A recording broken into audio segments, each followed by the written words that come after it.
Welcome to Talk Law Radio with attorney Todd Marquardt of the Marquardt Law Firm at marquardtlawfirm.com. Welcome back to Talk Law Radio. I'm Todd Marquardt here with Shannon Salmon-Haas, San Antonio. Should I do this? There you go, the princess wave. We're talking about the federal funding freeze, and during the break I was going to tell a joke, but Shannon wanted me to share it with you as well. How do frogs get to work? They hop to it. Oh. See, it's not inappropriate. It's just like a dad joke. Ha ha. So the federal funding freeze is based on President Trump's executive order. It hits you later, right? It hits you later. And after the executive order was issued, the Office of Management and Budget in Washington, D.C. issued a memorandum for heads of executive departments and agencies. This is Memorandum 25-13. And the memorandum required federal agencies to identify and review all federal financial assistance programs and supporting activities consistent with the president's policies and requirements. So what should we remind our listeners? That this is not political. Yes. Because we know say it that again. President Trump is a polarizing person. Some Right. people really love what he's doing and some people don't. Right. We're not going to talk about that. Right. So just because I'm mentioning his policies and the titles of his executive orders does not mean that I'm promoting that. I just want to talk about what it is so that we can get to the court case. Okay? Yeah, I'm completely with you. And you can have, everyone has an opinion, but it's good in our country to, you like your wife a lot, but there's some things maybe you don't like the way she cooks eggs or something. And it's healthy to be able to just say, you know what? I don't like the way you cook those eggs. This is Well, I'd like to be a fly on the wall in your house. really why. To hear what you tell Aaron that you don't like about.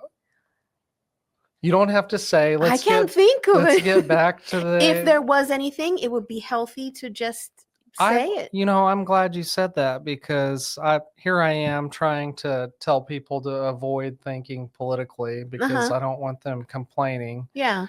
But you're saying, yes, please post your comments. We're on Facebook Live right now, Thursday evening, January 30th. Just don't be nasty or ugly. There's no need. Yeah, it doesn't resolve you can anything. Say, I dislike that or I like that. But again, we're taking too much time talking about what we're supposed to be talking about. Okay. So back to the executive order. You probably know that the federal government gives money to people and organizations and institutions, and or maybe you didn't know the extent to which the federal government was giving money. I asked ChatGPT about a list of organizations or industries that complained about this federal funding freeze. Oh, wow. And it just made me wonder, why was the federal government giving so much money out?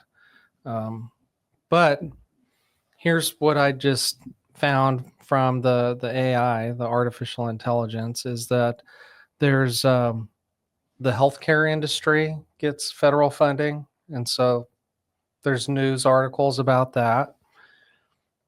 Public health organizations, education, universities, research institutions, they get federal grants for scientific and educational medical research. Public school systems, they get federal funding. And so there was, you asked about chaos. Why is there chaos? Or is there?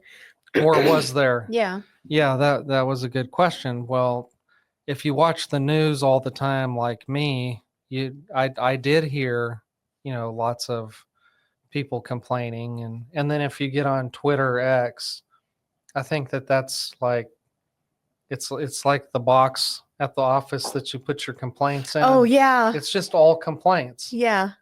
That's a good, yeah, I like that. So you should definitely get on there. Okay.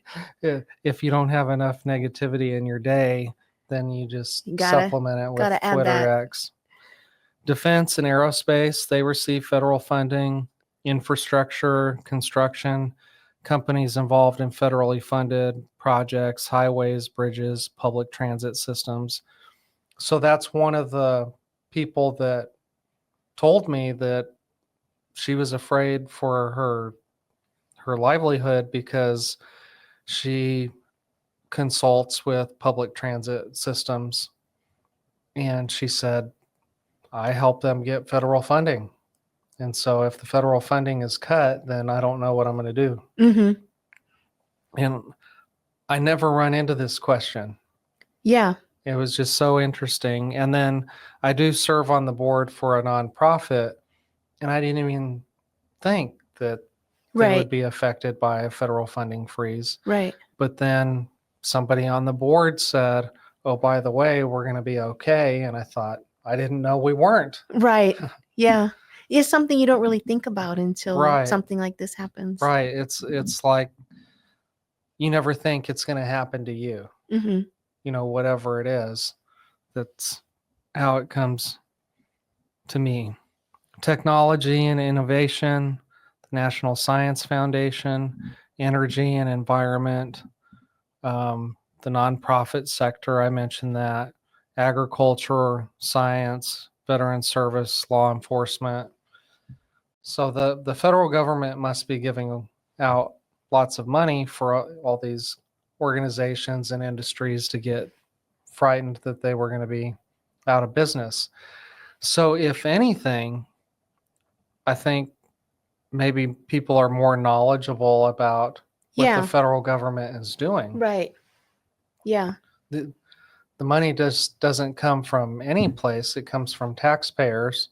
So, you know, I think I should know, you know, where my 2 cents is going. Yeah.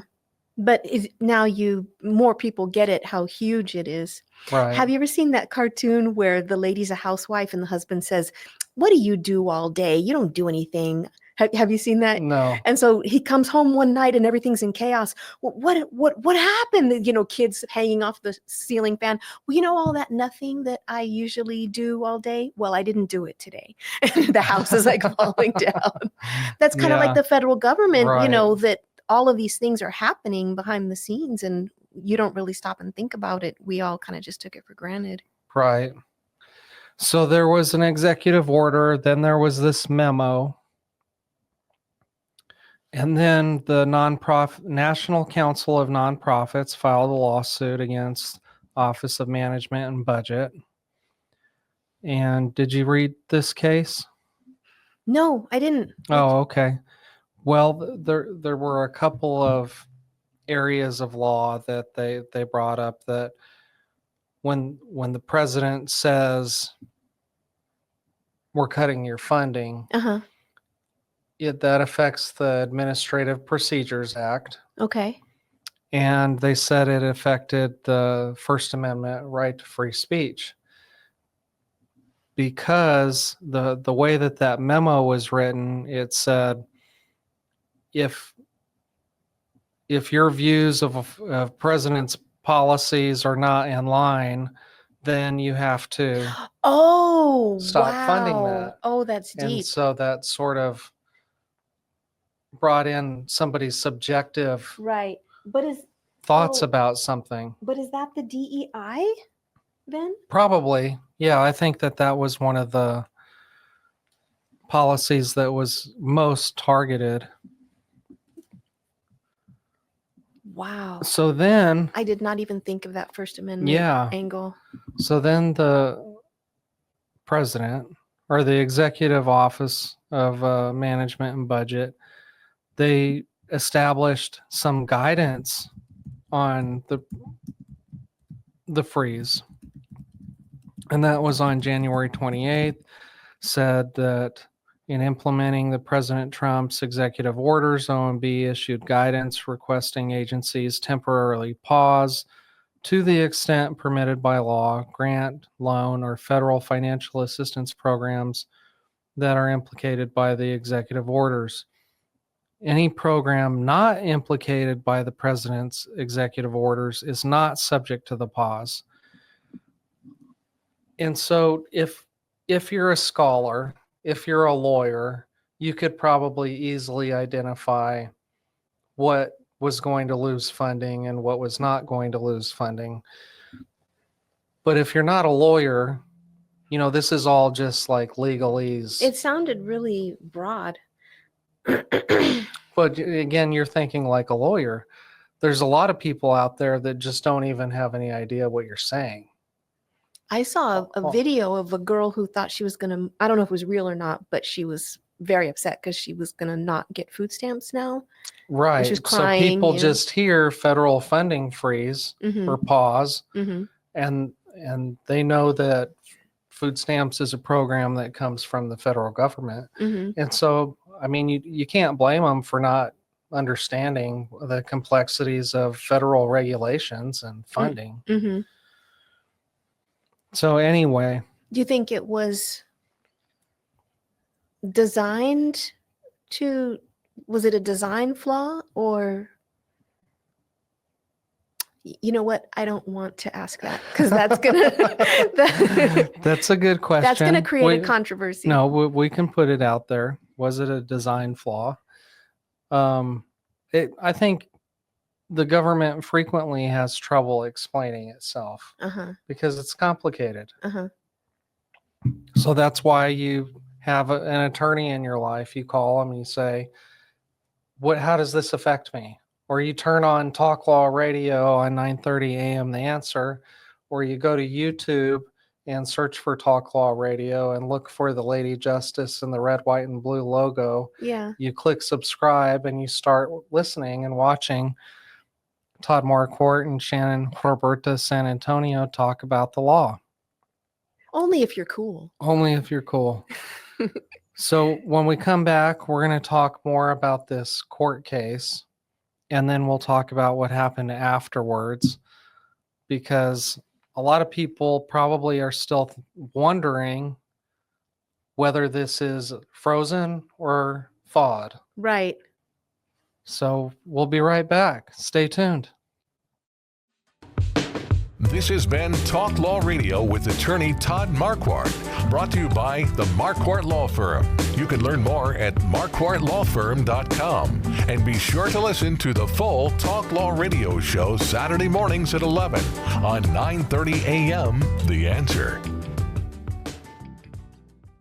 Each week, attorney Todd Marquardt talks about the law. His mission with the Talk Law Radio show and podcast is to help you discover your legal issue blind spots. In the beginning, God had one law. Don't eat from the fruit of that tree. Then came the 10 Commandments. Now we have federal, state, and municipal lawmakers that won't stop creating new laws. Laws that might impact you without you knowing it. Listen to the show and drop a line on Facebook or email host@talklawradio.com and let the host know what you think of the show, the topics you want to hear, and whether you want to be a guest.